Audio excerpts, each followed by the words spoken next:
Saturday afternoon in Santa Clara, California, inside the Levy Center, on the campus of the Broncos. It's Santa Clara playing host to BYU on our WCC Game of the Week at the top of the hour. This is the WCC This Week.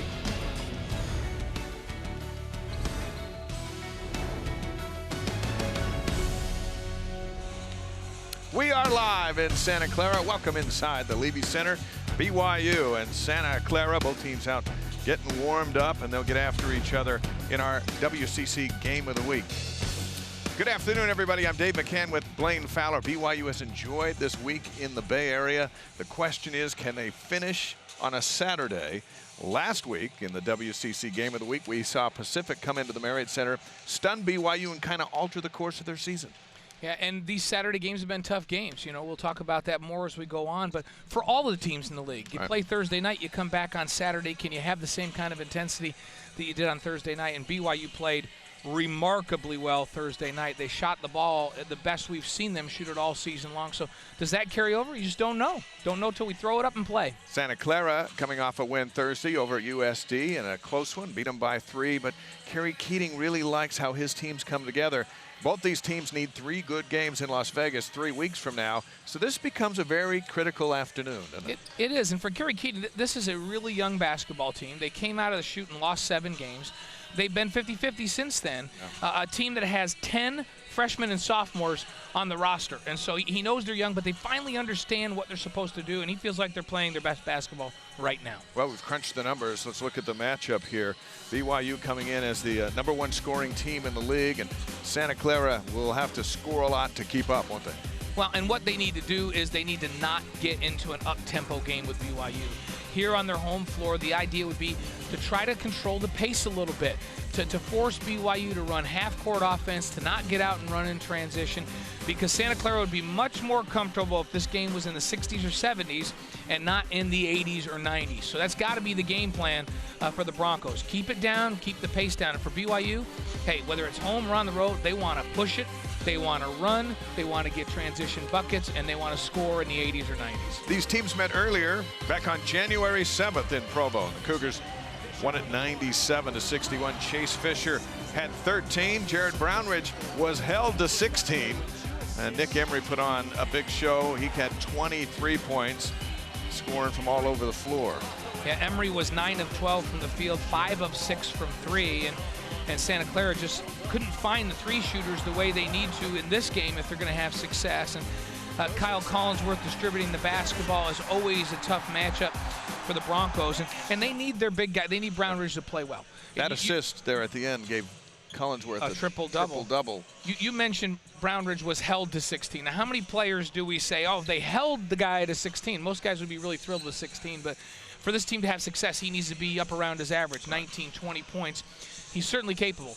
At Arizona, he went off for 44 points. Arizona decided, oh, we'll just defend this guy. We're better than these guys. We'll defend him one-on-one. Well, that doesn't work well with Jared Brownridge, and he just went off. They would really like him to go off tonight, and that would give them a real good chance. They need a hot start. He didn't start well in Provo, and then there was a giant deficit before he started knocking down some of his shots. We'll keep an eye on Brownridge here this afternoon. News and notes around the league here on the, third Saturday from Las Vegas, I guess we can call it. Nick Emery, as mentioned, on fire. He had made 10 of his 12 3-point shots Thursday night, tying the Chase Fisher BYU record. And this after an 0-6 shooting performance last Saturday against Pacific. So 0-6, then 10 of 12. And then here we are today. We'll see what he can do and see if he can complete the most unique 3-game string that we've seen in some time for the freshman. Alec Wintering played well for Portland this season. What a crafty point guard. That's the scariest team in the tournament. And when I say the scariest, I mean Gonzaga's the scariest team because they've won it so many times, they have so much confidence. But if there's a lower seed team that's going to step and win this thing, it could be Portland. If they could get hot for 3 days, they've got the shooters that could just go off, and Alec Wintering, he triggers that offense for that Portland team. Women's Player of the Week, Lex Eaton, right? Hit a half-court shot Thursday to beat San Francisco and keep the BYU women's program in first place. All right, here's what's coming up today in the men's battles. San Diego and San Francisco, Pepperdine and Pacific. LMU and St. Mary's late tonight. And Gonzaga and SMU will play at 10 Eastern time on ESPN2. So the Bulldogs stepping out of conference. And SMU is ranked 16th in the country, but they're ineligible for the postseason.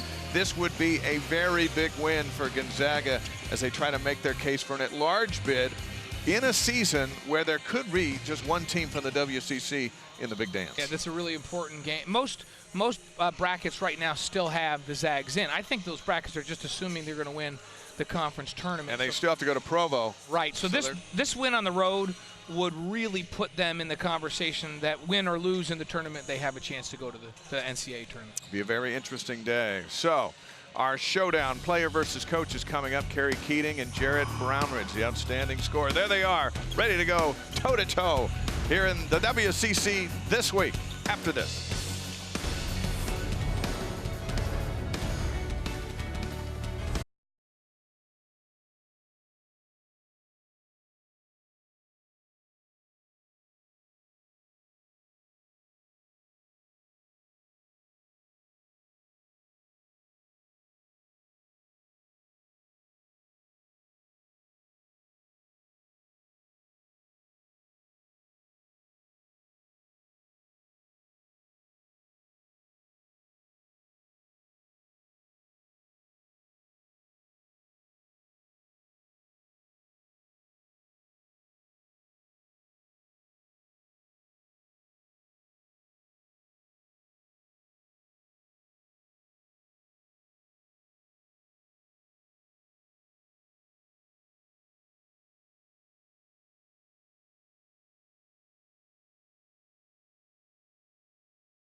Fog's burned off. It's a spectacular Saturday here in Santa Clara, California. This is the WCC this week as we get ready for BYU and Santa Clara coming up at the top of the hour. BYU 114 points on Thursday. That's the most points they've scored against a Division I team in 13 years. What do you expect from them today? I don't know if they can play at that pace again. That was just crazy, up and down the floor and just knocking down shots. And that was against a willing team. So yeah. USF, that's a team that wants to play pace basketball as well. So they want to get up and down. So they're going, oh, yeah, we like this. Let's do this. And so when those two teams get together, we always have high-scoring games. I don't think you're going to see BYU in the hundreds here this afternoon because I think Santa Clara wants to slow this thing down a little bit. They're not going to be a willing participant like the Dons were on Thursday night. No track meet today? No, not in this one. Let's look back at Thursday in the league. There were some interesting games. Probably the biggest of interest was St. Mary's and Pepperdine. LMU beat Pacific 77-72. Talked about the BYU win at San Francisco. Santa Clara over San Diego. Gonzaga routed Portland. We thought that would be a little bit closer, but what about Pepperdine going over to Moraga and beating St. Mary's, sweeping the regular season series? Sometimes it's about matchups, and Pepperdine has always been a tough matchup for St. Mary's, so I thought that could happen. But I think it's a big step for Pepperdine. They've made a huge step in that they've really defended their home court well this year. Then that next step is to go out on the road and be dangerous on the road. That's a big confidence builder for Pepperdine going into the WCC tournament. Cougars out on the floor, getting ready to warm up. Let's look back to Thursday and talk more about that Nick Emery performance from three-point land. 10 of 12 for Emery, and we had that game live on BYUtv. Blaine, it seemed like he was finding a hot spot anywhere he was on the floor. Oh, he was shooting him off the dribble, shooting him in transition, and you know, for Santa Clara, they got to find him on plays like that. This is tough. I don't know what you do. When he's just taking it off the dribble and rising it up and shooting over the top of you, that's one thing. But San Francisco didn't find him enough in transition, and Santa Clara is very aware of it. They're gonna, when they turn to run, instead of just running back to the paint, they're gonna turn around and go, okay, where's that guy? Where's Chase Fisher? Let's mark these guys and make sure that they don't get easy threes in transition. That's a big key. Basketball coach Dave Rose told us a moment ago they have to have someone scoring on the wing. And when that isn't there, the team struggles. And Emery was certainly scoring from the wing on Thursday. We'll see what he can do this afternoon. Conference standings as we sit here with the first game on a busy day. Gonzaga at #1. See that loss to Pepperdine has St. Mary's at 10-3, and then BYU at 9-4. Even still, Blaine, Gonzaga has to go to BYU. St. Mary's has to go to Spokane. So really the top 3 spots are literally in play. Yeah, it's still all up in the air as we come down the stretch. And we haven't said that many years in the WCC. And so we'll see what happens. We don't know what the seeds are going to be when it comes to tournament time. And I'll tell you, it's going to be a fun tournament because I mentioned even Portland at that 8 seed, they're scary in this tournament. Pepperdine's playing the best basketball they've played in years, and so who knows when we get into this tournament what upsets will come, and we certainly don't know what the top 3 seeds will be at this point. All right, now the weekly player versus coach showdown. Kerry Keating and Jared Brownridge. How well do these two know each other? Let's find out. Player versus coach is going to be a good one because these two spend a lot of time. It's my all-time favorite game. And they know each other well. So coach is going to ask Coach Keating about you and see if he can get the right answer. So you're going to have 3 to 5 seconds to kind of scribble that answer, and then you're going to reveal. Okay. Big reveal and see if he knows you. Go ahead, Coach. All right, Coach, hold your answer while he writes it. #1 question. What is Jared's favorite TV show? What show does he love to watch every week? Same time, same channel. Hold your thought. Goodness.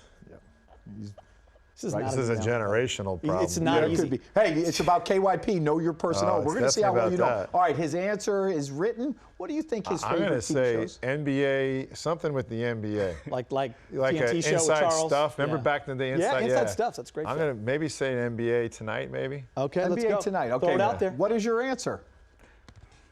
Power. I don't even know what that is. Power is a show, 50 Cent show. Yep, on 50 Stars. Cent. It's when you get back from the club, and it's about that 50 Cent. All right, second question. I got kids. I'm asleep way before that. All right, it's my second question. What is Jared's favorite social media application? What does he like to do on his phone more than anything? I think all when he's not in study hall, when he's not in practice, he's back at the dorm, he's got his feet laid up on the bed. This is kind of teed up for us since we kind of put the social media in check. Not in check, but it's definitely Instagram guy. Okay, his answer is down. Well, don't show it yet. What would you say, Coach? He just said Instagram. Oh, you said Instagram. Oh, I didn't. Yeah. Okay, Instagram. I thought you said you were putting a rule on Instagram. IG? IG, Instagram. Instagram. Good One work, for Coach. 2. 1 for 2. Instagram. Close it out strong, Coach Last Keating. question. Jared, you'll like this one.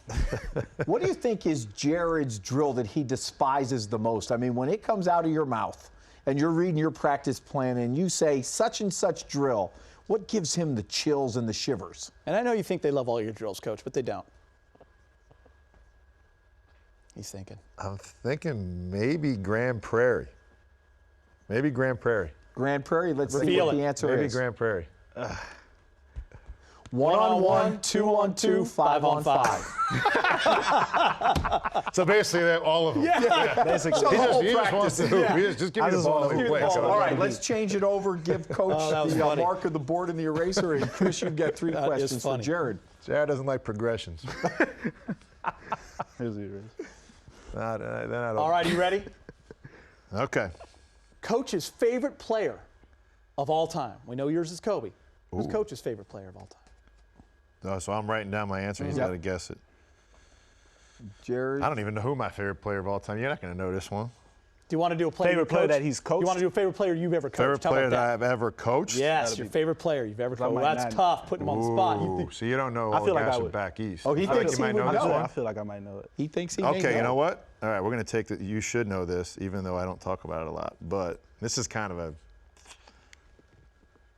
I mean, I could say I coached him. I mean, for a little bit at least. Okay. go. Tim Duncan Oh! at Wake Forest. Oh, strong! That is strong. Where did you That was coach my him? first year of coaching. Forest. His freshman year at Wake Forest. Freshman year at Wake And Forest. again, I was just a first-year assistant, so I didn't really coach him. Although I'm the only one on the staff who had the chicken pox. So when he got chicken pox in January, the week after Christmas, he was quarantined, and I was the only one allowed in the gym with him. Oh, that's so we great. had 1 week off the glass. So, every day for So you 1 know what we week. just found out? This is That Kerry fantastic. Keating developed Tim Duncan's bank shot. See, that's why he knew that. That's a great story, by the way. Yeah, that's what I'm going to run with. Only one of the By staff. the way, when we're doing highlights on our shows, when Duncan does, the big fundamental, I'm going to Chicken pox. Yeah. Oh man, that's awesome. That is pretty good. All right, what item of clothing does Coach always wear? What's like his swag? What's his game? What's his favorite thing? This is a tough one because it's kind of fluctuating. Yeah. Hold on, don't. He's thinking. Even my producer has an answer for this. I mean, casual wear, I would say usually basketball shorts with a dry fit shirt. But That if he's is- dressing up, then he can't forget the stance socks. Yeah, the socks. Socks. It Socks. is. Two. Can we have our first 3 for 3? Well, Wiltshire. Yeah, we had some guys earlier. Maybe went 3 Yep. for 3. Guy's good. Should be coaching the team. Give him a good question. Okay. Try and stump him.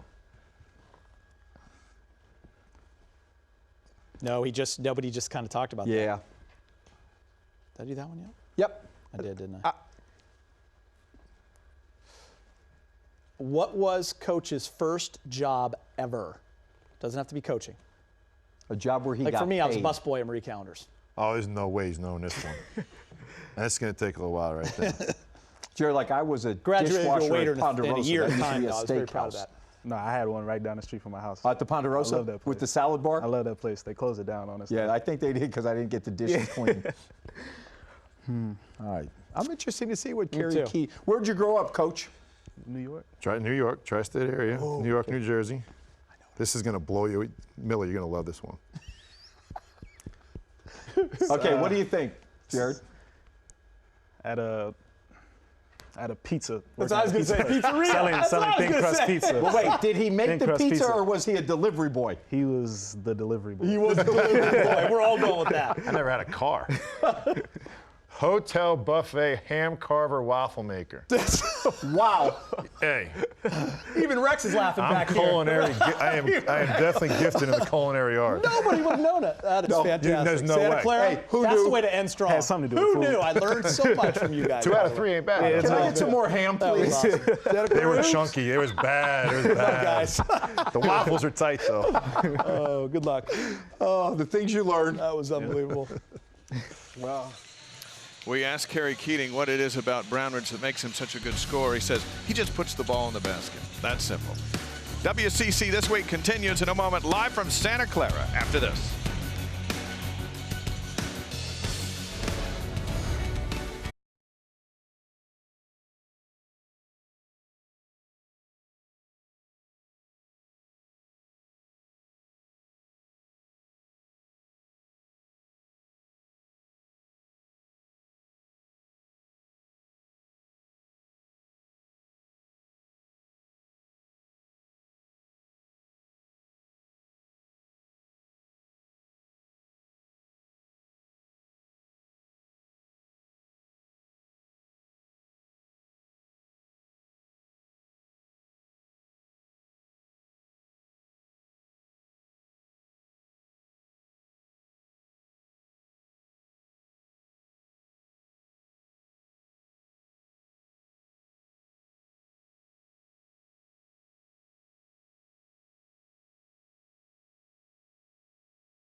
Beautiful day here in Santa Clara. BYU and the Broncos team getting ready for tip-off here at the top of the hour as we bring you back inside the Levy Center. Blaine Fowler with Dave McCann as we continue here. Talked to both coaches just a few minutes ago, and neither one is terribly convinced they know how their team's going to come out today. And these Thursday, Saturday turnarounds are tough. You know, you play on a Thursday night. If you're pushing the ball and you're playing with pace and you're using a lot of energy, or if you have a great defensive effort, or say you have an overtime game on a Thursday night, to come back on Saturday afternoon is a tough thing, and you just don't know where your team's going to be physically on a turnaround like that. Broncos have won 2 of their last 3. BYU has won 4 of their last 5. Let's look at the impact players today. Actually, let's start with the keys to the game. And we begin with BYU, who have really struggled on Saturdays following nice Thursdays. And for them, the #1 key, no question, is to play team defense on Jared Brownridge. He is so important to Santa Clara's success offensively, not only scoring, but when he's on attack and you're really focusing on him, he's a willing passer. He'll distribute the basketball. When he plays well, his entire team plays well offensively. So BYU's got to communicate and shut him down. They did a good job of that in Provo. And then they have to share the basketball, play an inside-out game. They need to be on attack, get it into the paint, make Santa Clara react, and then hit the open guy, read defense as well, and share the ball. That's what BYU is. When they're at their best, they're doing this very well. 17 threes back on Thursday with those kickouts following drives to the hoop. All right, the keys for Santa Clara today. So important that they get back and defend in transition. When they miss a shot, they've got to turn and run. And not only just turn and run to the paint, but they've got to find the three-point shooters in transition. BYU loves to shoot threes in transition, and Santa Clara cannot allow that to happen. Then they got to compete on the boards. In past games over the last couple seasons, especially Kyle Collinsworth has been a menace on the offensive glass. Santa Clara has to make sure they don't give BYU second chance opportunities because they don't block out on that offensive glass. Lots of characters to keep an eye on here this afternoon, and for our impact players, so often it's Kyle Collinsworth for BYU because of all that he does with rebounds, assists, and points. But after Nick Emery's 37th Thursday against San Francisco, why, he's the impact player to watch today for BYU. He played with so much confidence on Thursday night, that 37-point effort. And we asked Kerry Keating, what do you have to do? And he goes, well, we can't let Nick Emery make 10 threes, or anyone for that matter. And Emery is coming off a very, very confident performance. We'll see if he can carry that over with momentum here into a Saturday afternoon game. And for Santa Clara, it's always Jared Brownridge, averaging 19.9 a game. He started every game of his entire career. And as I mentioned, when he gets going, his whole team gets going offensively. So Emery and Brownridge, those are the guys that need to get it done. They have a big impact scoring the basketball, but they also have a big impact on how the rest of their team goes offensively when they're playing really well. See Brownridge getting ready. He had 38 at Portland 2 weeks ago, and Emery's 37 back on Thursday. So 2 top guns to keep an eye on when we tip things off here coming up in just a few minutes. It's a busy day in the West Coast Conference here on this Saturday. Just a few Saturdays to go before Las Vegas. San Diego and San Francisco get together in just a bit. Pepperdine and Pacific.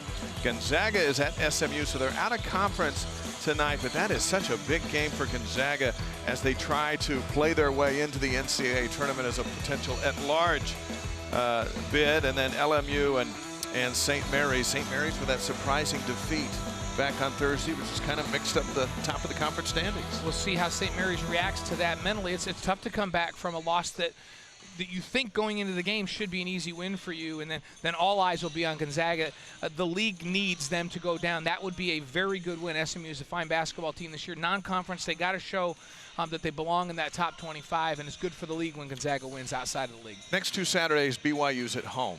So here's their last Saturday road game before they go to Las Vegas. How important is it to come out here and prove to themselves that they can back up a good Thursday with a win on Saturday? And I'll tell you, there's more than one team that could win this conference tournament. So not only is it important for seeding going down the stretch for BYU, but whether you're Pepperdine, BYU, St. Mary's, Gonzaga, going into that tournament, you need confidence. So you need road wins. You need to be able to win in tough environments so that you go into that tournament with the idea that, hey, we're a confident bunch. We can go win this thing. Who cares about an at-large bid? You can get an automatic berth with a win in just a couple of days down in Las Vegas. So all these teams have that on their mind. Finish strong, take momentum into the tournament.